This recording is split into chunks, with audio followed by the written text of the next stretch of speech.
«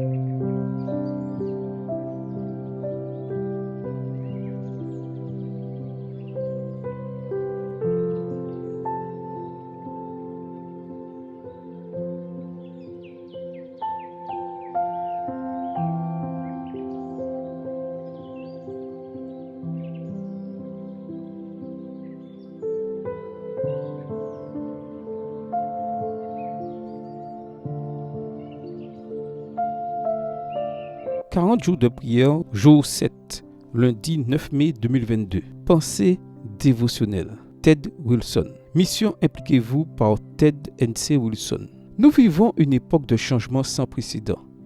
Dieu demande à son peuple du reste, l'Église adventiste du 7e jour, de préparer le chemin du Seigneur en s'appuyant complètement sur lui, de recevoir la puissance de l'appui de l'arrière-saison du Saint-Esprit et de s'impliquer dans sa mission. Il est temps pour le grand conflit final, la proclamation des messages des premiers, deuxième et troisième anges. Le Christ nous a appelés à être des semeurs de sa parole et à être pleinement impliqués dans la mission de Dieu des derniers jours de proclamer les messages des trois anges du Christ. Chacun de nous est appelé à s'associer au semeur céleste, Jésus-Christ, pour participer à la mission de l'Église, de proclamer le message final de Dieu d'amour, de justice, de rédemption et d'avertissement prophétique des derniers jours, annonçant le retour prochain de Christ. Tout le monde, un semeur. Tout le monde est impliqué dans la mission. Tout le monde dit « Oui Seigneur, j'irai proclamer ta parole ». L'implication totale des membres signifie que chacun doit faire quelque chose pour le Seigneur. Comme le dit le thème de notre session de la conférence générale de 2022, Jésus revient. Être impliqué. Marc 4 enregistre Jésus parlant à des milliers de personnes au bord de la mer de Galilée. Les auditeurs pouvaient voir dans cette plaine et sur les coteaux au-delà les semeurs et les moissonneurs qui s'affairaient à semer et à récolter les premiers grains. Marc 4, les versets 3 à 9 dit « Écoutez, voici un semeur est sorti pour semer, et il arriva, pendant qu'il semait, qu'une semence tomba au bord du chemin, et les oiseaux du ciel vinrent et le dévorèrent. Certains sont tombés sur un sol pierreux, où il n'y avait pas beaucoup de terre, et aussitôt il a surgi, parce qu'il n'avait pas de profondeur de terre.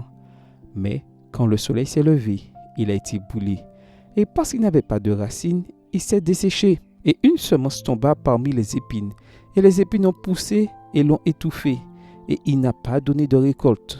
Mais d'autres semences sont tombées dans la bonne terre et ont donné une récolte qui a poussé, augmenté et produit. Certaines 30 fois, d'autres 60 et d'autres 100. Et il leur dit, celui qui a des oreilles pour entendre, qu'il entende. Marc 4, verset 14 dit, le semeur sème la parole. Matthieu 13, verset 37 indique que le semeur de bonne semence est le Fils de l'homme, Jésus-Christ. Nous devons nous associer à lui en nous impliquant dans sa mission de semeur de vérité. Dans le livre Christ Object Lessons, page 36, il est écrit « Ses serviteurs doivent sortir de la même manière pour semer.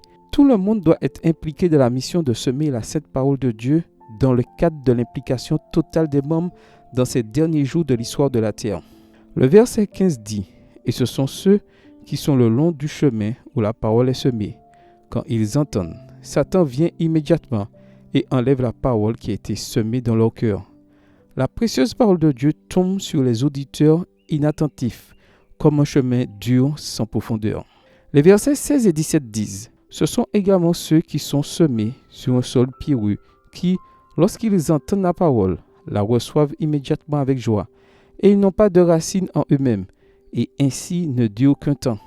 Ensuite, lorsque surgissent des tribulations ou des persécutions à cause de la parole, immédiatement ils trébuchent. Cette graine ne peut pas trouver de sol profond pour pousser, puisque les racines ne pénètrent pas profondément dans le sol de la communion avec le Christ chaque jour. La persécution et la tentation font des ravages. Toujours dans Christ Object Lessons, page 48, nous voyons ceci. Beaucoup ressentent un sentiment d'éloignement de Dieu, une prise de conscience de leur esclavage à eux-mêmes et au péché. Ils font des efforts de réforme, mais ils ne se crucifient pas. Rester proche de Dieu et résister à être un auditeur rocailleux. Versets 18 et 19. Or, ce sont ceux qui ont été semés parmi les épines. Ce sont eux qui entendent la parole et les soucis de ce monde, la tromperie des richesses et les désirs d'autres choses qui entrent étouffent la parole et elle devient infructueuse.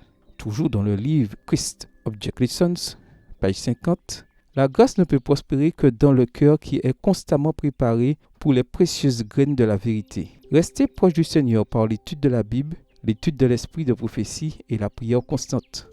Verset 20. Mais ce sont ceux qui ont été semés dans la bonne terre, ceux qui écoutent la parole, l'acceptent et portent du fruit. Une trentaine, une soixantaine et une centaine. Dieu a l'intention que nous soyons tous des auditeurs de bonne foi, qui ont implicitement confiance en la justice de Christ et qui disent « Seigneur, j'irai pour semer ta parole ». Chacun doit être impliqué dans la dernière grande mission d'avertissement et d'espérance de Dieu. Jésus vient être impliqué. Ted N.C. Wilson est le président de la Conférence générale des Adventistes du 7e jour. Défi du cœur. Chaque sermon que nous entendons, chaque écriture que nous lisons, Dieu sème des graines. Souvent, c'est très encourageant. Parfois, cela peut être difficile, mais nous pouvons être assurés que la parole puissante de Dieu fera son travail prévu dans nos cœurs et nos vies si nous le laissons, c'est-à-dire si nous recevons la parole, la digérons, la gardons et faites-le. Le but de recevoir la parole de Dieu et de la laisser transformer nos vies est de pouvoir partager son message de bonne nouvelle avec les gens qui nous entourent. Le divin semeur fait de nous ses collaborateurs. Allez-vous ouvrir votre cœur pour recevoir ces semences aujourd'hui?